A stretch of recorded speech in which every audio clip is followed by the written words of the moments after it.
రాబోయే ఎన్నికల్లో ఏపీలో 24 స్థానాల్లో జనసేన టీడీపీ పొత్తులో భాగంగా జనసేన పోటీ చేస్తుందంటూ జనసేన అధినేత పవన్ కళ్యాణ్ కూడా ప్రకటన జరిగింది. అందులో భాగంగా ఉమ్మడి తూర్పుగోదావరి జిల్లాలో స్థానాల్లో జనసేన పోటీ చేస్తుంది. రాజానగరం నుంచి అలాగే కాకినాడ రూరల్ నుంచి కూడా జనసేన పోటీ చేస్తుందంటూ 2 స్థానాలు అయితే ప్రకటన జరిగింది. ఈ నేపథ్యంలో కాకినాడ రూరల్ నుంచి జనసేన సంబంధించినటువంటి ఇన్ఛార్జ్గా ఉన్నటువంటి పంతం నానాజీ ప్రస్తుతం మనతో ఉన్నారు. ఆయన పోటీ చేస్తున్నట్టు జనసేన పవన్ కళ్యాణ్ ప్రకటన జరిగింది. నానాజీ గారు ఉన్నారు, మరి విషయాలు అడిగి తెలుసుకునే ప్రయత్నం చేద్దాం. సార్ చెప్పండి, ఉమ్మడి తూర్పుగోదావరి జిల్లా 2 స్థానాల్లో ప్రకటన జరిగింది. కాకినాడ రోడ్ల నుంచి మీ ప్రకటనతో మీ ఏ విధంగా ఫీల్ అవుతున్నారు? సార్, ఈ సీట్ తెచ్చుకున్నది నేను కాదు, ఇచ్చింది పవన్ కళ్యాణ్ గారు. ఎలా ఇచ్చారంటే వీళ్ళు తెచ్చుకున్నారు కాబట్టి. ఈ జన సైనికులు 12,000 మంది క్రియాశీలక సభ్యులు ఉన్నటువంటి పార్టీ ఈ కాన్స్టిట్యున్సీలో చాలా గర్వంగా చెప్పగలుగుతాను. 12,000 దాంట్లో ఎక్కడన్నా 5%, 2%, 3% యాక్టివ్గా ఉంటారు. ఇక్కడ 20-25% ఆ 12,000 క్రియాశీలక సభ్యుల్లో 25% పైన ఎప్పుడూ యాక్టివ్గా ఉండేవారు. నిరంతరం రోజు కాకినాడ రూరల్లో రోజు ఏదో ప్రోగ్రాం జరుగుతూనే ఉండేది. అలాగే గత 3-4 నెలలుగా తెలుగుదేశం క్యాడర్ కూడా కలిసి వచ్చింది. ఆ క్యాడర్ కూడా ఖచ్చితంగా ప్రతి చోట కూడా కలిసి పనిచేసింది. అలా పనిచేయడం వల్ల ఈ నియోజకవర్గం సర్వేలో చాలా బాగా రావడం జరిగింది. కాబట్టి ఈ సీటు పవన్ కళ్యాణ్ గారు నాకు ఇచ్చారు. దానికి పవన్ కళ్యాణ్ గారికి ఎంత రుణపడి ఉంటానో వీళ్ళందరికీ కూడా, జన సైనికులందరికీ కూడా నేను రుణపడి ఉంటానని చెప్పి తెలియజేస్తాను. జనసేన టీడీపీ పొత్తులో భాగంగా ప్రధానంగా చూసుకుంటే టీడీపీ నుంచి కొంచెం అసమ్మతి నెలకొన్న పరిస్థితి. ఈరోజు బీసీలు కేటాయించాలంటూ ఒక ఆందోళన చేస్తున్న పరిస్థితి. ఎలా చూడాలి? వాళ్ళందరినీ కూడా కలుపుకుని ఏ విధంగా ముందుకెళ్తారు? రాజకీయం కులపరంగా ఉండదు, నాయకులు తయారు చేస్తారు తప్ప కులపరంగా ఉన్నట్టు. ఎలక్షన్లు అయిన తర్వాత ఒకసారి బూతుల్లో చూసుకుంటుంటే ఎక్కడైనా సరే ప్రతి జనరల్ ఎలక్షన్ అయిన తర్వాత బూతుల్లో చూస్తే, బూతులు చెక్ చేస్తే ఎప్పుడు కులపరంగా పడినట్టుగా నాకు ఎక్కడ ఓట్లు కనపడవు.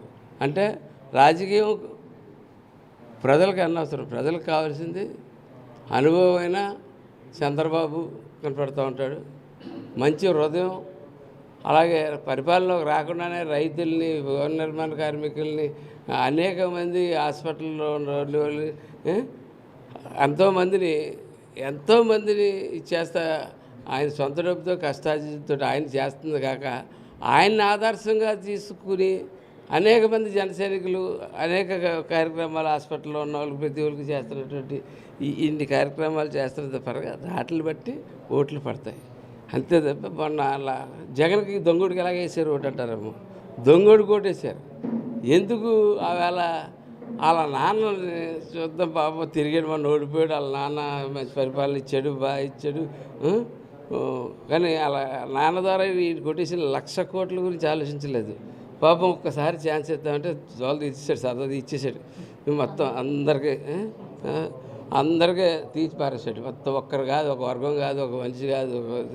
ఇక్కడ మనుషుల్ని కులాల ప్రకారంగా ఉండేవారు కాదు. చిన్నప్పుడు కూడా వృత్తుల పరంగా ఉండేవారు. అంతే దాన్ని కులాల పరంగా మార్చారు వీళ్ళు. ఇప్పుడు ఏ వృత్తి వాడు ఎవరో హ్యాపీగా లేడు. ఎవరు అందరినీ నాశనం చేసేసాడు, సర్వనాశనం చేసేసాడు. గుత్తేదారు తనం తీసుకొచ్చేసాడు, దొరలతనం తీసుకొచ్చేసాడు. ఈవేళ గ్రావెలు పలానా దొరగారు, ఆ దొరగారి దగ్గరే గ్రావెల్ దొరుకుద్ది, ఆ దొరగారి దగ్గరే కొనాలి, ఆ దొరగారికి ఎంపీ సీట్ ఇద్దాం, ఆ దొరగారికి గ్రావెల్ దొరగారు. అంటే సీటు ప్రకటన తర్వాత కాకినాడలో ఉన్నటువంటి టీడీపీ నాయకులతో కలిసి మాట్లాడడం జరిగిందా? పిల్లి ఆనందలక్ష్మి సత్యబాబు వాళ్ళతో ఏమైనా మాట్లాడడం జరిగిందండి? తప్పకుండా. సత్యబాబు గారు ఒక లీడరు. ఆయన ఖచ్చితంగా ఆయన ఫోన్లో మాట్లాడాను, ఆయన ఇంటికి వెళ్ళి మాట్లాడాను. ఆయన తప్పకుండా ఖచ్చితంగా చేస్తానన్నారు. కానీ ఒకటి వైసీపీ నాయకులు వాటర్ లిస్టులే మార్చేసి గనులు ఒక ఇద్దరు కలిసి వెళ్ళిస్తారా? వెళ్ళి అక్కడికి వెళ్ళి ఏదో ఎగదోస్తూ ఉన్నారు. చూద్దాం కాలం ఎలా ఉందో. కానీ తెలుగుదేశం క్యాడర్ అయితే మటుకు చాలా డిసిప్లిన్గా ఉన్నారు. చాలా ఖచ్చితంగా ఈ రాక్షస పరిపాలన బయటకు తీయాలి, చంద్రబాబుని పవన్ కళ్యాణ్ని ఆశీర్వదించాలనే ఒక ఆలోచన జనసేన తెలుగుదేశం టోటల్ క్యాడర్లో ఉంది. ఎక్కడ 1%, 2% కూడా డివియేట్ అయ్యే ప్రసక్తే లేదు. అందరూ తిరుగుతూ ఉన్నారు, అందరూ కలుస్తూనే ఉన్నారు. ప్రోగ్రాంలు చేస్తుంటే ప్రతి గ్రామంలో తెలుగుదేశం క్యాడర్ ఖచ్చితంగా వస్తుంది. బీజేపీ క్యాడర్ కూడా బీజేపీ ఇంకా తేలకపోయినా సరే వాళ్ళు బీజేపీ క్యాడర్ కూడా వస్తూ ఉంది.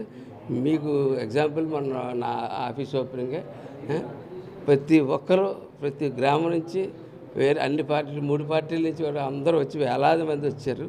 వేలాది మంది వచ్చిన వాళ్ళు మా జనసేన పార్టీ నుంచి ఎంతమంది ఉన్నారో ఇతర పార్టీల నుంచి కూడా అంతమంది ఉన్నారు. అంటే ఆఫీస్ ఓపెనింగ్ నాడే టీడీపీ నేతలను సంప్రదించలేదు, టికెట్ ప్రకటించగానే ఆఫీస్ ఓపెన్ చేశారు, చిన్న ఆడవాడి సృష్టించారు.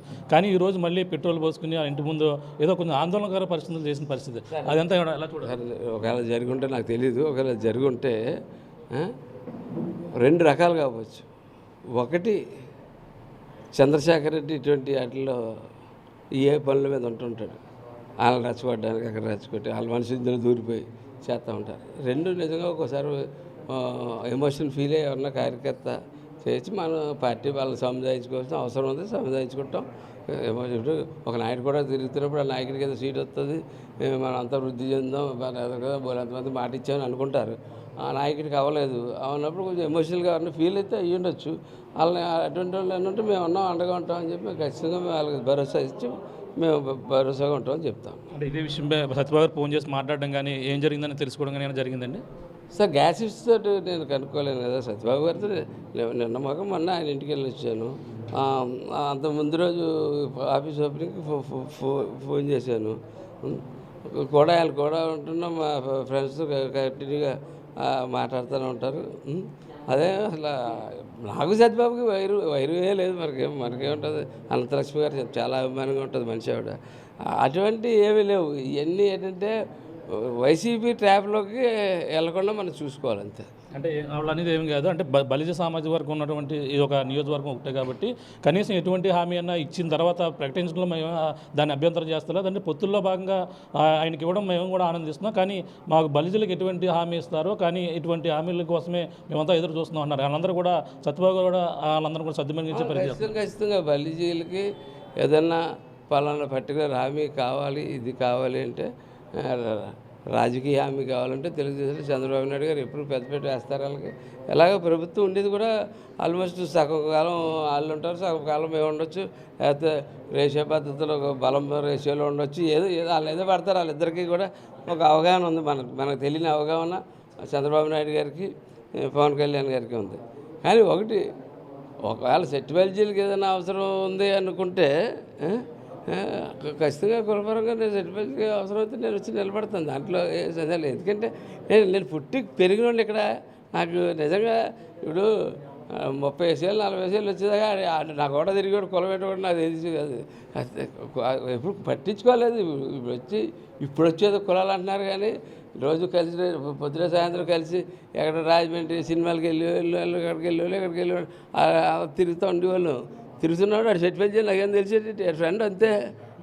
అలాగే ఇక్కడ కులం ఎలా తెలుస్తుంది? కులం తెలియదు కదా. కాకినాడ రూరల్లో కన్నబాబు భారీగా అభివృద్ధి చేశాను, అభివృద్ధితో ముందుకు మళ్ళీ రాబోయే ఎన్నికల్లో నెగ్గుతా అన్నారు. ఏ విధంగా ఆయన కొట్టబోతున్నారు మీరు ఇప్పుడు? ఖచ్చితంగా కన్నబాబు అభివృద్ధి చెందాడు కాదని నేను అంటలేదు. కన్నబాబు ఖచ్చితంగా బాగా అభివృద్ధి చెందాడు. కళ్యాణ్ గారు చెప్పినట్టు డొక్కు స్కూటర్ దగ్గర నుంచి వేలాది ఎకరాలు. ఇంకా వాళ్ళ నాన్నకి తేజస్సు ఇంకా మీరు చిత్రం ఆడాడో బాలాజీ అట్ట ఆడాడు ఎమ్మెల్యే కింద ఉంటాడు. ఆడి శాతం లేఅవుట్లు అభివృద్ధి 4 లేఅవుట్లు గవర్నమెంట్కి రెవెన్యూ ఎంత రెవెన్యూ తెచ్చేసాడో 35 లక్షలు ఒక్కదానికి 4 లేఅవుట్ ఎకరానికి ఎంత 35 లక్షల రూపాయలు తీసుకుని గలాలు వేసుకుని గవర్నమెంట్కి బోల్డ్ రెవెన్యూ తెచ్చేసి బోల్డ్ డెవలప్ చేసేసాడు. అలాగే ఇంకోటి ఉంటాడు. ఎవడన్నా 2 సినిమాలు హిట్ అయితే ఆడేం చేస్తాడండి? అక్కడ ఉంటాడు. ఎక్కడ ఉంటాడు? హైదరాబాద్లో ఉంటాడు. అక్కడ 2 సినిమాలు ఇట్టయితే ఇక్కడ అంటే ఇక్కడ రెవెన్యూ అక్కడ మీద ఇక్కడ రెవెన్యూ చాలా బ్రహ్మాండంగా ఉంది. ఫ్యాక్టరీలు గేటరీలు వ్యవహారం, పొల్యూషన్ అది వచ్చి సతది ఇచ్చేస్తుంది మన పొల్యూషన్. ఆ పొల్యూషన్ ఆపడానికి ఏ రోజు ప్రయత్నం చేయడు. 3వ వార్డులో అడగని చెప్తాడు ఎంతమంది అని వస్తుంది. ఏ విధంగా ఎంత మెజార్టీతో గెలవబోతున్నారు మీరు రూరల్లో? సార్ ప్రజల ఆశీర్వాదం ఈవేళ అయితే వైసీపీ పార్టీ మ్యాండేట్ కోల్పోయింది. అతను బయటికి కూడా రావాల్సిన అవసరం లేదు. బేషరత్తుగా పరిపాలన అప్పచెప్పేస్తే ప్రభుత్వానికి వాళ్ళు డబ్బులు మిగులుతాయి. ఆ డబ్బులతోటి కొన్ని డెవలప్మెంట్ అనేది చేయొచ్చు. తర్వాత నువ్వు బుద్ధి తెచ్చుకుంటే మేము మా బుద్ధి పాడైతే నీకు బుద్ధి తెచ్చుకుంటే మళ్ళీ 2029లో తయారవుతుంది. కానీ బేషరత్తుగా అప్పచెప్పేమని చెప్పి కోరుతాం. అంటే వైసీపీ నేతలు ప్రధానంగా ఒకటే కామెంట్ చేస్తున్నారు, జనసేన పవన్ కళ్యాణ్కి కనీసం పావు మంది సీట్లు కూడా తెచ్చుకోలేకపోయారు అని చెప్పేసి కామెంట్ చేస్తున్నారు. వాళ్ళందరికీ ఏ విధంగా సమాధానం? అంటే ఎందుకంటే సుబ్బారావు గారు 1,00,000 కోట్లు సంపాదించలా, బతకండ్రా అని చెప్పి 4 కొడుకులు వదిలేశాడు. అంటే ముగ్గురు కొడుకులు వదిలేశాడు బతకండ్రా అని చెప్పి. వాళ్ళు ఏదో సినిమాట్లు అలాగే ఏదో మొత్తం ఏదో చెవట వచ్చి 4 రూపాయలు సంపాదించుకొని ఏంటి రామారావు సుబ్బారావు ఆయన పేరు వెంకటరావు కొడుకులకి 1,00,000 కోట్లు ఇవ్వలే, ఎందుకంటే ఆయన ముఖ్యమంత్రి గట్రా చేయలే. వీళ్ళు బాబుని అడ్డేటికి 1,00,000 కోట్లు తిన్నారు కాబట్టి 175 కాదు 500 స్థానాలన్నా పోటీ చేస్తాడు. మేము పోటీ చేయాలంటే కొంచెం ఖర్చులు మంచి చెడ్డ వ్యవహారం ఇవన్నీ ఉంటాయి. కానీ ఒకటి అందులోని మేము కూడా ఎక్కడ పడితే ఆడు బ్లాక్ టికెట్లు అమ్ముకునేవాడికి, బెట్టింగులు చేసేవాడికి, అరగంట గంటలకి ఇలాంటి పనికిమాల నేతలకు ఎవరికి సీట్లు ఇవ్వలేదు. మేము 100% స్ట్రైక్ రేటు 24 సీట్లు ఇచ్చాం. 24 100% స్ట్రైక్ రేట్తో మేము వస్తాం. నువ్వు 170 సీట్లు ఇచ్చావు, 20 మాకన్నా 23 సీట్లతో నువ్వు వస్తావు. మా మీద కానీ ఒక సీటు ఎక్స్ట్రా 26వ సీటు కానీ నా 25వ సీటు కానీ నీకు వస్తే నా సీటు నేను రాజీనామా చేస్తాను. అది చూస్తున్నా. ఇది పరిస్థితి. ప్రధానంగా చూసుకుంటే మొత్తం జనసేన నుంచి అయితే మొదటిగా టికెట్ కేటాయించడం ఆనందం వ్యక్తం చేస్తున్నారు. అలాగే ప్రధానంగా చూసుకుంటే అలాగే జనసేన టీడీపీ బస్సులో కాకినాడ రూరల్లో జరిగినటువంటి ఈ డిస్టర్బెన్స్ ఏదైతే ఉందో అందరూ కూడా ఆ బీసీలకి అన్ని విధాలుగా ప్రాధాన్యత ఇస్తూ అందరం కూడా కలుపుకుంటూ ముందుకెళ్తాం. పిల్లి అనంతలక్ష్మి దంపతులు ఎవరైతేనో వాళ్ళతో కూడా మాట్లాడడం జరిగింది. ఇటువంటి విభేదాలు లేకుండా చూసుకుంటాం. అందుకే ప్రధానంగా చూసుకుంటే కాకినాడ రూరల్లో అభివృద్ధి అంతంత మాత్రంగా ఉంది. ఆయన క్యాండిడేట్ పరంగా కన్నబాబు అభివృద్ధి చెందాడు తప్ప నియోజకవర్గంలో ఎటువంటి అభివృద్ధి లేదంటూ ప్రధానంగా కామెంట్ చేస్తున్నారు. ఏదేమైనా ఇప్పుడు రాబోతున్నటువంటి 24 సీట్లలో కూడా గెలిచి తీరుతామన్నారు. జనసేన ప్రకటించి 24 స్థానాల్లో గెలిచి మేమంతా కూడా అసెంబ్లీలో అడుగు పెడతామన్నారు. అంతేకాకుండా 23 స్థానాలకే వైసీపీ పరిమితం అవుతుంది. వాళ్ళు ఏదైతే కామెంట్ చేస్తున్నారో ఆ విధంగానే వాళ్ళంతా పరిమితం అవుతారన్నారు. ఏదేమైనా కాకినాడ రూరల్లో జనసేన జెండా ఎగురు తిరుగుతుంది, భారీ మెజారిటీతో గెలబోతున్నట్టు కాకినాడ జనసేన అభ్యర్థి పంతం నానాజీ చెప్తున్న పరిస్థితి ప్రధానంగా ఉందని చెప్పాలి. ఇది కూడా ఉన్న తాజా పరిస్థితి. మేము రాముతో ప్రకాష్, RTV కాకినాడ రూరల్ నుంచి. మరిన్ని వీడియోస్ కోసం ఛానల్ ని సబ్స్క్రైబ్ చేయండి. లేటెస్ట్ అప్డేట్స్ కోసం వాట్సాప్ ఛానల్ ని ఫాలో చేయండి. అండ్ లింక్ డిస్క్రిప్షన్ లో ఉంది.